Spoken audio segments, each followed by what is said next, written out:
So students, बढ़ते हम अपने नेक्स्ट टॉपिक की तरफ, इस चैप्टर के नेक्स्ट टॉपिक की तरफ। नेक्स्ट पार्ट जो है वो स्फेरिकल मिरर की बात करेंगे। अभी तक हम लोग लाइट के बारे में इंट्रो पढ़ रहे थे, लाइट के बेसिक फेनोमेना के बारे में पढ़ रहे थे, प्रॉपर्टीज पढ़ी हमने, और आपको मैंने प्लेन मिरर के बारे में पूरा डिटेल फॉर्म में बता दिया। Now we are moving towards spherical mirror. Spherical mirror क्या होता है समझना, बिना टाइम वेस्ट के बहुत ईजी वर्ड में बता रहा हूं। स्फेरिकल मिरर समझ लीजिएगा।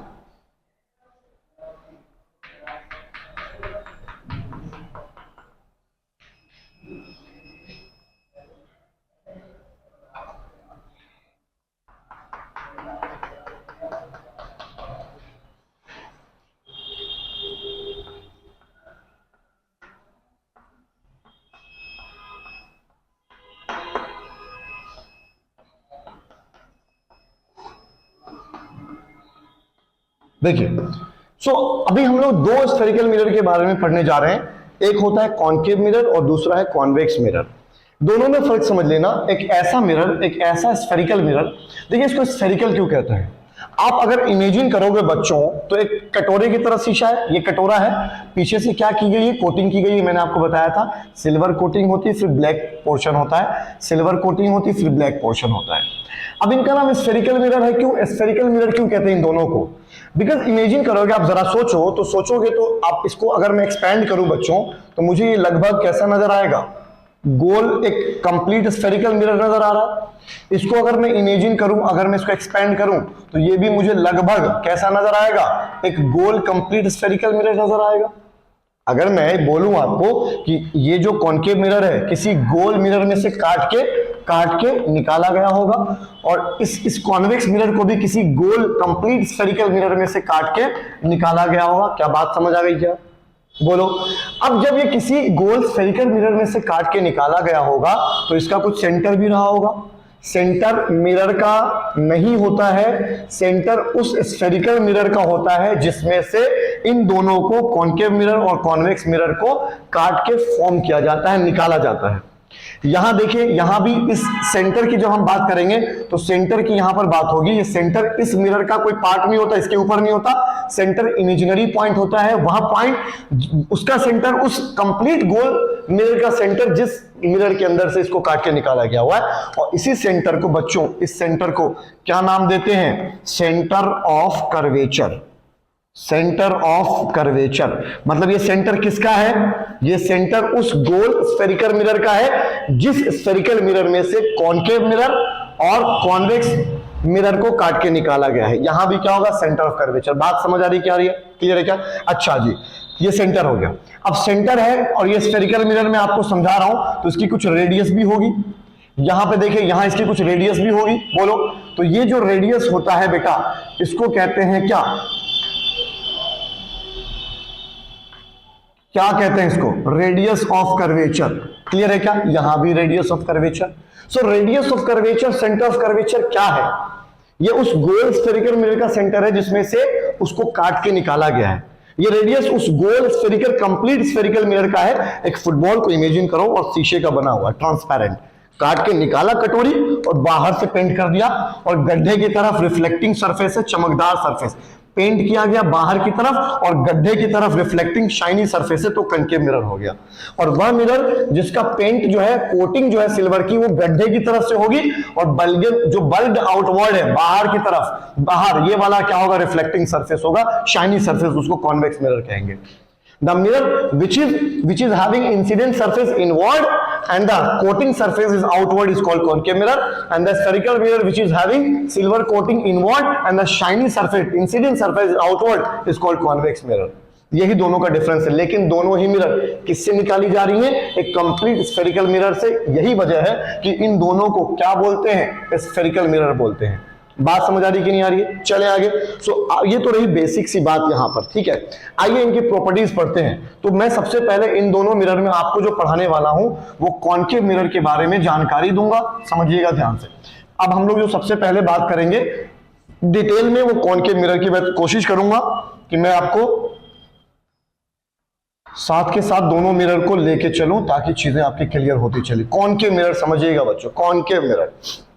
सो बच्चों, कॉन्केव मिरर जो होता है वो कुछ ऐसा होता है, मैंने अभी समझाया आपको, कि जिसकी कोटिंग क्या होगी? बाहर की तरफ से होगी सिल्वर की, बोलो, सिल्वर की कोटिंग और फिर ब्लैक कलर का पेंट होगा। और जो इंसिडेंट सरफेस होगा, इंसिडेंट सरफेस, शाइनी सरफेस जो होगा वो कहां होगा, अंदर ये वाला, जहां से रिफ्लेक्शन होगा, इंसिडेंट लाइट रे होगी, सारी चीजें ऐसे होगी। ये तो इधर से तो लाइट पास हो ही नहीं सकती, ठीक है क्या। देखिए अभी मैंने आपको समझाया था, एक सेंटर होता है उसको सेंटर ऑफ कर्वेचर कहते हैं, ठीक है, और कुछ रेडियस होती है। देखना किसी भी स्फेरिकल मिरर, देखिए स्फेरिकल मिरर जब मैं बोलूंगा तो आपके दिमाग में दोनों मिरर आनी चाहिए। I am talking about concave mirror as well as convex mirror, clear है क्या। सो किसी भी मिरर का जो मिड पॉइंट होता है, मिड पॉइंट एकदम बीच वाला पॉइंट, बीच वाला, बिल्कुल बीचों बीच, बिल्कुल बीचों बीच, वो कहलाता है पोल। क्या कहलाएगा, पोल होता है। क्या होता है, POLE, पोल। और उसको किससे डिनोट करते हैं, कैपिटल P से डिनोट करते हैं, क्लियर है क्या। किसी भी मिरर का एकदम मिड पॉइंट उसकी उस मिरर के ऊपर होता है वो एक लाइन जो कि सेंटर ऑफ कर्वेचर और पोल दोनों से पास होकर जाती है। एक line, straight line which passes through centre of curvature and which intersect the mirror at pole is called principal axis. वह लाइन जो सेंटर ऑफ कर्वेचर से भी पास होगी और मिरर के ऊपर पोल को काटती हुई जाएगी, पोल को काटती हुई जाएगी, उसको क्या बोलते हैं, बोलो क्या बोलते हैं, प्रिंसिपल ऑफ एक्सिस या प्रिंसिपल एक्सिस भी कह दोगे बच्चे। तो आप ऐसे आप याद कर लो, प्रिंसिपल एक्सिस याद कर लो, उसको क्या बोलेंगे, प्रिंसिपल एक्सिस बोलेंगे। बात समझ आ रही क्या, बोलो बात समझ आ रही है, प्रिंसिपल एक्सिस, क्लियर है क्या। कॉन्केव मिरर की प्रॉपर्टी समझाता हूं आपको, देख लो ऐसा हुआ क्या, कैसे, कौन सी चीजें कॉन्केव मिरर के ऊपर ऑब्जर्व की गई। कॉन्केव मिरर की खास बात यह है कि जब इसके ऊपर बहुत सारी light ray, parallel beam of light रे गिरी, ऐसे देखो ध्यान से समझना बेटा, ऐसे देखिए, जब मैं एक रे बनाऊंगा ऐसे तो ये एक रे कहलाएगा, ठीक है। और जब बहुत सारी रे की बात करूंगा, ग्रुप ऑफ रे, तो इसको बोलेंगे क्या, बीम ऑफ लाइट। क्या बोलेंगे, बीम ऑफ लाइट, ठीक है। The group of number of rays, the group of so many rays is called beam of light, ठीक है। तो जब किसी कॉन्केव मिरर के सामने बीम ऑफ लाइट आई तो रिफ्लेक्शन के बाद ध्यान से समझते रहिएगा। अब ये लाइट रे इधर तो जाएगी नहीं ना, क्योंकि सिल्वर कोटिंग है। रिफ्लेक्शन के बाद वो सारी की सारी लाइट रेज एक ही पॉइंट पे इंटरसेक्ट होते हुए नजर आए। देखो ध्यान से, रिफ्लेक्शन हुआ। देखिए ध्यान से समझना, ध्यान से। कॉन्केव मिरर के सामने जब पैरेलल बीम ऑफ लाइट रे आई तो रिफ्लेक्शन के बाद वो सारे के सारे एक ही पॉइंट पर कन्वर्ज होते हुए नजर आए। इसको कहते हैं कन्वर्ज हो जाना, कन्वर्जिंग हो रहे हैं। क्या हो रहे हैं, कन्वर्जिंग, इसको कन्वर्जिंग कहते हैं। जब बहुत सारी बिखरी हुई लाइट रे, पैरेलल लाइट रे एक ही पॉइंट पर आ जाती हैं, उसको कन्वर्जिंग कहते हैं, कन्वर्जिंग ऑफ लाइट। मतलब यहां पर क्या हो रहा है, कन्वर्ज, लाइट रे क्या हो गया, रिफ्लेक्शन के बाद एक ही पॉइंट पे आ गया। अब जब ये लाइट रे ऐसे ग्रुप में थी और रिफ्लेक्शन के बाद एक ही पॉइंट पे आ गई तो यहां पर लाइट की इंटेंसिटी तो बहुत ज्यादा बढ़ गई होगी ना, रोशनी बहुत बढ़ गई होगा, पेनिट्रेटिंग हो गया होगा। तो इसका इस फिनोमिना का आप प्रैक्टिकल ऑब्जर्वेशन कर सकते हैं मार्केट में, या आप कोई ले लेना, कॉन्केव मिरर ले लेना आप, ठीक है। और कॉन्केव मिरर को ऐसे रख देना किसी लाइट सोर्स के सामने, है ना। और आप कोई ऑब्जेक्ट, कोई पेपर यहां रख लीजिएगा इस तरह से, उसके प्रिंसिपल एक्सिस के अलोंग, तो आप देखोगे कि लाइट जो आ रही है मिरर के आगे, रिफ्लेक्शन के बाद पेपर के ऊपर सारी लाइट एक ही जगह आ रही है। तो उस नेचर को, इस फिनोमेना को कन्वर्जिंग ऑफ लाइट कहते हैं। तो कॉन्केव मिरर का जो दूसरा नाम है बेटा, दूसरा नाम जो है, इसका नाम क्या होता है, कन्वर्जिंग मिरर। क्या होता है नाम इसका, converging mirror. Why converging mirror, because it converges the parallel beam of light at single point. अब जब ये सिंगल पॉइंट पे लाइट रे आ गई रिफ्लेक्शन के बाद, मतलब वो पॉइंट क्या हो जाएगा, एक स्पेशल कैटेगरी का, कुछ नाम होना चाहिए, कुछ नेमिंग होनी चाहिए। और यही वजह था कि उस पॉइंट का नेमिंग कर दिया गया और इस पॉइंट को बाद में क्या बोला गया, इसी को बोला गया क्या, फोकस। क्या बोला गया, फोकस। बात समझ आ रही है, क्या बोला गया, फोकस। इसको कैपिटल F से डिनोट करते हैं, क्लियर है क्या। सो focus is the point at which all the parallel beam of light after reflection intersects। मैं यूं कहूं कि जब रिफ्लेक्शन के बाद सारी रिफ्लेक्टेड लाइट एक ही पॉइंट पर कटती है, आती है, इस फेनोमेना को कन्वर्जिंग कहते हैं और उस पॉइंट को फोकस कहते हैं। क्लियर है क्या। अब नाउ क्वेश्चन अराइजेस कि क्या ये फेनोमेना कॉन्वेक्स मिरर पर वैलिड है, कॉन्वेक्स मिरर में भी होता है। चलिए देखते हैं, आइए 2 मिनट अब कॉन्वेक्स मिरर की हम लोग यहां बात करेंगे। मैं लाइन खींच देता हूं, ठीक है। कॉन्वेक्स मिरर में हम लोग चेक करते हैं कि हम लोग कॉन्वेक्स मिरर में किस तरह इस फिनोमेना को ऑब्जर्व कर सकते हैं, फोकस को कैसे हम लोग वहां पे ढूंढ सकते हैं, तलाश सकते हैं। चलिए, तो मैं कॉन्वेक्स मिरर ले लेता हूं बेटा, ये रहा कॉन्वेक्स मिरर। बोलो, बात समझ आ रही है? कौन सा मिरर है? कॉन्वेक्स मिरर है। कॉन्वेक्स मिरर थोड़ी, अभी तो ट्रांसपेरेंट मिरर है। क्या मैंने इस पे कोई कोटिंग की है? नहीं ना। तो जब तक कोटिंग नहीं हुआ तो ये क्या ट्रांसपेरेंट मिरर है। कोटिंग जरूरी है बेटा। चलिए, तो मैंने कोटिंग कर दिया, सिल्वर की कोटिंग और ब्लैक कलर कर दिया। तो कोटिंग करने के बाद ये एक प्रॉपर मिरर बन गया, इसका नाम भी आ गया, कॉन्वेक्स हो गया। ये क्लियर है क्या? सो अगेन, अब बताने की जरूरत है नहीं। सी होता है सेंटर ऑफ कर्वेचर, पोल होगा, और प्रिंसिपल एक्सिस। तो मैं डायरेक्टली बना देता हूं, ये रहा प्रिंसिपल एक्सिस बच्चों, और यहां पर क्या होगा? बोल लो ना, क्या होगा? Centre of curvature. ये क्या होगा? बोलो, पोल होगा। बात समझ आ रही है क्या? क्लियर है क्या? तो मैंने कॉन्वेक्स मिरर बना दिया, और वहां पर मैंने आपको क्या बता दिया बेटा? मैंने आपको, देखिए अब क्या है कि जब ये पैरेलल बीम ऑफ लाइट किधर से आएगी, पहली बात बताओ, लाइट किधर से आएगी? ये तो तुम्हारा सिल्वर कोटिंग है, तो लाइट इधर से आने का तो कोई मतलब बन नहीं रहा। तो लाइट जो भी आएगी वो इधर से आएगी। तो अगेन मैं यहां पर क्या ले लूं?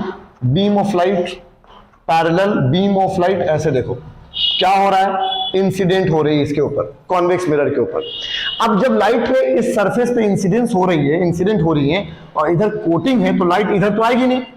तो ये सारी लाइटें ऐसे देखो, यहां से रिफ्लेक्शन हो जाती है, यहां से ऐसे देखो रिफ्लेक्शन हो गई, यहां से ये ऐसे देखो रिफ्लेक्शन हो गई, और यहां से ऐसे रिफ्लेक्शन हो जाती है, फैल गई। पैरेलल बीम ऑफ लाइट ऐसे गई और रिफ्लेक्शन के बाद फैल गई। यहां पे ये एक जगह आ रही है और यहां पे लाइट फैल रही है, यहां पे लाइट एक जगह आ रही है, वहां पे लाइट फैल रही है। और लाइट जब फैलती है तो इसको कहते हैं क्या? बोलो, डाइवर्जिंग ऑफ लाइट। क्या बोलेंगे? लाइटों का फैल जाना क्या कहलाएगा? Diverging of light. इसीलिए कॉन्वेक्स मिरर का जो दूसरा नाम है वो कौन सा नाम है बेटा? बोलो, डाइवर्जिंग मिरर। क्या नाम है इसका? Converging mirror, concave mirror, diverging mirror, convex mirror. अब सवाल देखिए आप लोग, जब ये लाइट रे फैली और इमेजिन किया गया कि it seems to come at single point, जब इनको फील किया गया, इमेजिनरी लाइन बनाई गई ऐसे ऐसे, तो ये लाइट रे एक ही पॉइंट से कटते हुए, ये लाइट रे देखिए एक ही पॉइंट से कटते हुए, यहां से देखो आप, यहां इमेजिन करो आप, एक ही पॉइंट से कटती हुई प्रतीत हो रही थी। यहां इमेजिन करो एक ही पॉइंट से, और ये पॉइंट ही क्या कहलाएगा? अगेन ये पॉइंट क्या कहलाएगा? फोकस। क्या कहलाएगा? फोकस। तो थ्योरी जो यहां है वही यहां है, बस फर्क इतना है कि ये लाइट को कन्वर्ज एक ही जगह किया जा रहा है और लाइट को यहां पर डाइवर्ज किया जा रहा है। बट इमेजिन करने पे तो सारी लाइटें एक ही जगह से इंटरसेक्ट कर रही है ना, इसीलिए उसका नाम क्या होगा? फोकस। मतलब ये वाली चीज और ये वाली चीज दोनों में क्या है? परफेक्ट आ रही है वहां पर। क्लियर है? So focus is the point at which after converging light ray comes closer to each other, एक ही जगह आ जाएगी। और यहां पर क्या होगा? Focus is the point at which, imaginary point at which light rays seems to be passing each other after reflection, seems to be, ऐसा लग रहा है, प्रतीत हो रहा है, that is called focus। Clear है क्या? बात समझ आ रही कि नहीं आ रही है? चलें क्या? चलो, तो अब आगे, अब ये क्वेश्चन बोर्ड के अंदर आता है कि why concave mirror, why concave mirror is called converging mirror. तो आप ये डायग्राम बना दीजिएगा और बोल दीजिएगा कि लाइट रे जब आ रही है, पैरेलल बीम रिफ्लेक्शन के बाद एक ही जगह से कट जा रही है। चलिए, अब मैं कुछ बातें आपको बता दूं कि जब स्फेरिकल मिरर की बात आती है तो हम लोग, जब स्फेरिकल मिरर की बात आती है तो हम लोग नॉर्मल कैसे ड्रॉ करेंगे, क्योंकि यहां पर आप देखोगे तो दोनों ही मिरर के केस में क्या हो रहा है? रिफ्लेक्शन ही तो हो रहा है, और जब रिफ्लेक्शन हो रहा है तो नॉर्मल भी होना चाहिए, एंगल ऑफ इंसिडेंस भी होना चाहिए, और एंगल ऑफ रिफ्लेक्शन भी होना चाहिए। तो मैं इसको बहुत इजी तरीके से बताने की कोशिश करता हूं। ये मेरे पास एक मिरर है, कौन सी मिरर है? कॉन्वेक्स कॉनकेव ट्रांसपेरेंट मिरर है बच्चों। अब ये कौन सा मिरर हो जाएगा? बोलो बोलो ना, कौन सा मिरर हो गया? Concave mirror. क्लियर है क्या? Concave mirror. ये क्या है? Principal axis. यहाँ पे क्या है? पोल। ये क्या है? Centre of curvature. और ये क्या है? फोकस। पढ़ लिया ना हमने प्रीवियस सेक्शन में। देखिए, अब आप कैसे डिसाइड करोगे नॉर्मल कैसा होगा, एंगल ऑफ इंसिडेंस क्या होगा, एंगल ऑफ रिफ्लेक्शन क्या होगा, क्योंकि यहां पर रिफ्लेक्शन ही हो रहा है और हमने लॉ ऑफ रिफ्लेक्शन पढ़ लिया है दोनों। अब देखिए, मान लीजिए मैं एक कंडीशन दे देता हूं, एक कोई लाइट रे ऐसे आ रही है, ठीक है, ध्यान से ऐसे आई, तो जब कोई, हम आगे पढ़ेंगे इमेज फॉर्मेशन में 3 रे डायग्राम पढ़ेंगे, जब कोई लाइट रे प्रिंसिपल एक्सिस के पैरेलल आती है तो रिफ्लेक्शन के बाद कंफर्म है कि वो कहां से कटेगी? फोकस से। और अगर कोई लाइट रे, आने वाली लाइट रे, इंसिडेंट रे फोकस से ही कट रही है तो रिफ्लेक्शन के बाद वो पैरेलल हो जाती है और तीसरा है कि अगर आने वाली incident ray centre of curvature से पास हो रही है तो रिफ्लेक्शन के बाद वो रिट्रेस करती है, मतलब उसी रास्ते पे लौट जाती है। वो लेटर ऑन करेंगे, अभी समझो आप नॉर्मल कैसे ड्रॉ करेंगे आप, या angle of reflection, angle of incidence. ये कंडीशन ले लेते हैं हम लोग, देखो ध्यान समझना। ये लाइट रे आ रही तो इंसिडेंट हो गया, ये हो गया रिफ्लेक्टेड रे। क्लियर है क्या? बोल लो ना बच्चों, समझ आ रहा है क्या? यस बोलो, यस बोलो, यस बोलो। क्लियर। चलो, इस पॉइंट पे लाइट गिर रही है तो ये वाला पॉइंट क्या कहलाएगा? बोलो क्या कहलाएगा? Point of incidence. बोलो, बात समझ आ रही क्या? क्लियर है क्या?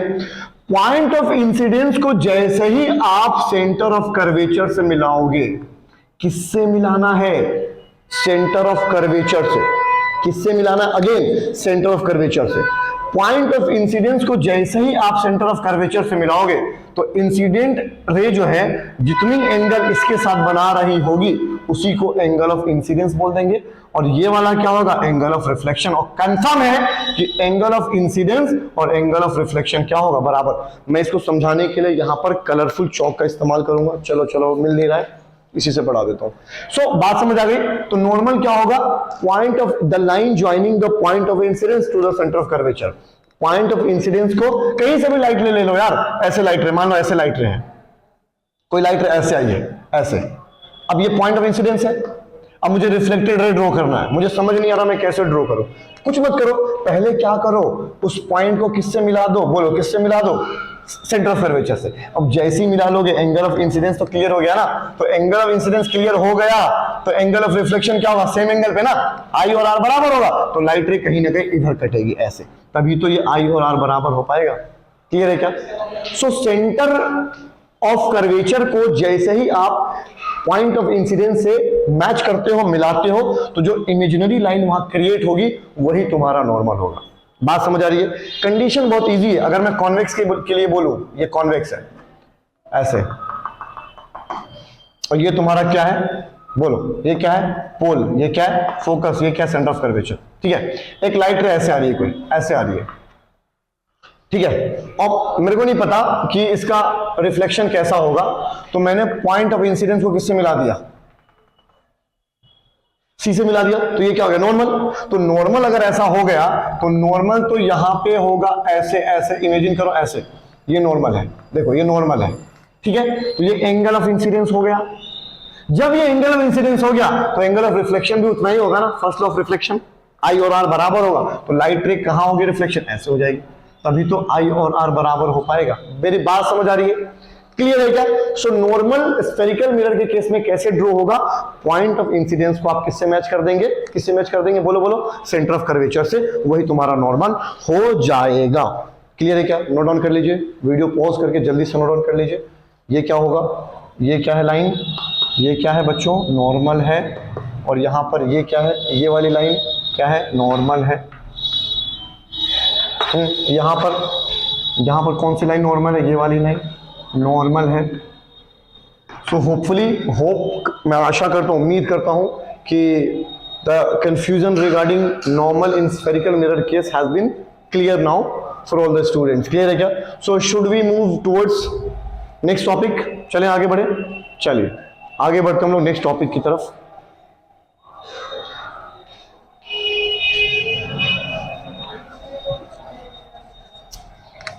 चलिए आगे बढ़ते हम लोग नेक्स्ट टॉपिक की तरफ, और वो होगा हमारा क्या? रे डायग्राम। हम लोग रे डायग्राम पढ़ने जा रहे हैं, हाँ, और उसके बाद हम लोग डिस्कशन करेंगे क्या?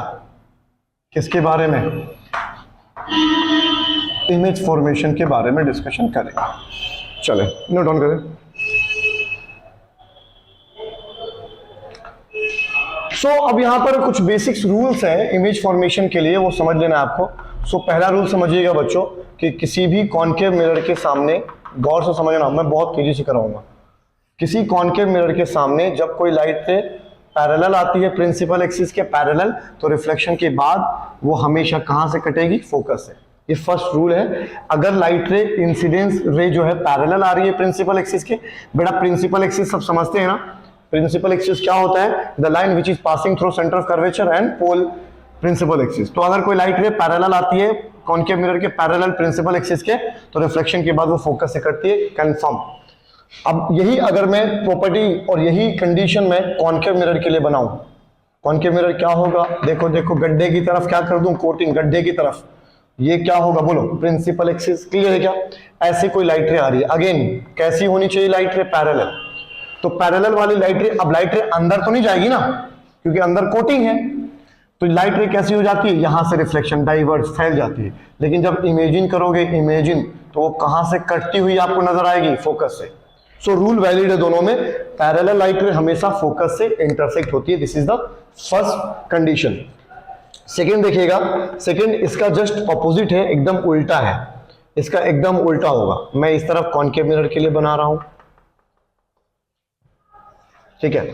चलिए सेकेंड रूल समझिए कि अगर कोई लाइट रे, ये फोकस है बच्चा, और ये तेरा सेंटर ऑफ कर्वेचर पोल है, अगर कोई लाइट रे फोकस से ही आती है, ऐसे देखिए फोकस से ही आ रही है पहली, मतलब जो लाइट इंसिडेंट वाली है वो फोकस से ही आ रही है, तो रिफ्लेक्शन के बाद वो क्या हो जाती है, पैरेलल। यहां पैरेलल वाली फोकस से कट रही थी, और अगर फोकस से ही आ रही है तो रिफ्लेक्शन के बाद क्या हो जाएगी, पैरेलल। देखो यहां सारी कंडीशन वैलिड है। मैं नॉर्मल बना दूं, यहां पे देखो नॉर्मल, ये रहा नॉर्मल बच्चों, तो एंगल ऑफ इंसिडेंस और एंगल ऑफ रिफ्लेक्शन बराबर है ना। यहां नॉर्मल देखो, यहां अगर मैं सेंटर ऑफ, क्या होता है नॉर्मल, सेंटर ऑफ कर्वेचर से पॉइंट ऑफ इंसिडेंस का इंटरसेक्शन, तो ये क्या होगा, एंगल ऑफ इंसिडेंस होगा, और ये क्या होगा, एंगल ऑफ रिफ्लेक्शन। ये भी तो बराबर ही है, आई और आर बराबर हो गया, ये फोकस होता है, फोकस। बात समझ आ रही है? यही रूल अगर मैं कॉन्वेक्स के लिए बना दूं, देखो ये कॉन्वेक्स मिरर है, कौन सा मिरर है, और ये क्या है, प्रिंसिपल एक्सिस। रूल समझिए, अगर कोई लाइट रे, ये फोकस यहां बना दो, फोकस है ये, और ये क्या है, सेंटर ऑफ कर्वेचर। अगर कोई लाइट रे ऐसी आ रही है, देखिए फोकस की तरफ, ऐसी देख रहे हो, फोकस की तरफ आती हुई नजर आ रही है ना, तो रिफ्लेक्शन के बाद वो क्या हो जाएगी बेटा, बोलो, लाइन टेढ़ी हो गई, रिफ्लेक्शन के बाद क्या हो जाएगी, वो पैरेलल हो जाएगी। अगेन फोकस से कट रही थी, पैरेलल, और यहां पे फोकस पे आ रही थी तो पैरेलल। लाइट अंदर तो जाएगी नहीं क्योंकि वो कोटिंग है। नॉर्मल क्या होगा, नॉर्मल के लिए मैंने अभी ट्रिक बताया था, क्या करना है, पॉइंट ऑफ इंसिडेंस को सी से मिला देना है।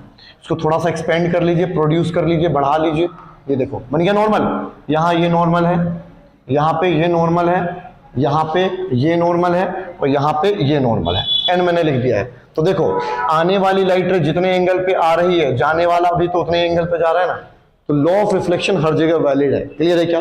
आगे देखिए, थर्ड देखिए आप लोग बच्चों, थर्ड रूल क्या है, थर्ड रूल क्या है, देखो ध्यान से, इंपॉर्टेंट है ये रहा तुम्हारा कॉनकेव मिरर, ठीक है, कॉनकेव मिरर है ये, और ये तुम्हारा क्या है बोलो, प्रिंसिपल एक्सिस। यहाँ क्या है, पोल, ये क्या है, फोकस है, और ये क्या है, सेंटर ऑफ कर्वेचर।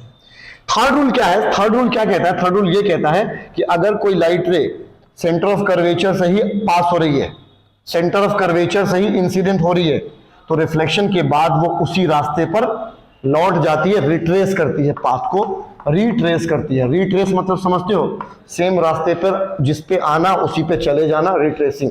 तो ये प्रॉपर्टी किसके साथ होती है, जब कोई लाइट रे सेंटर ऑफ कर्वेचर से आती है तो रिफ्लेक्शन पे उसी पे लौट जाती है।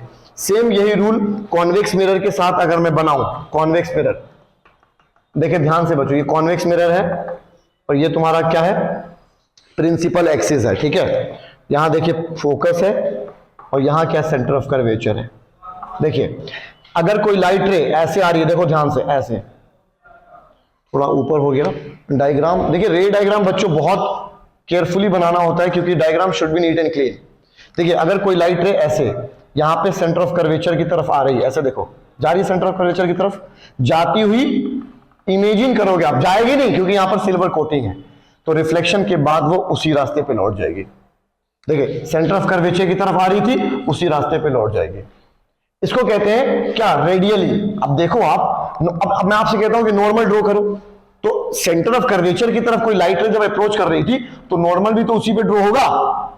सो जब नॉर्मल उसी पे ड्रॉ होगा तो एंगल ऑफ इंसिडेंस तो 0 डिग्री है।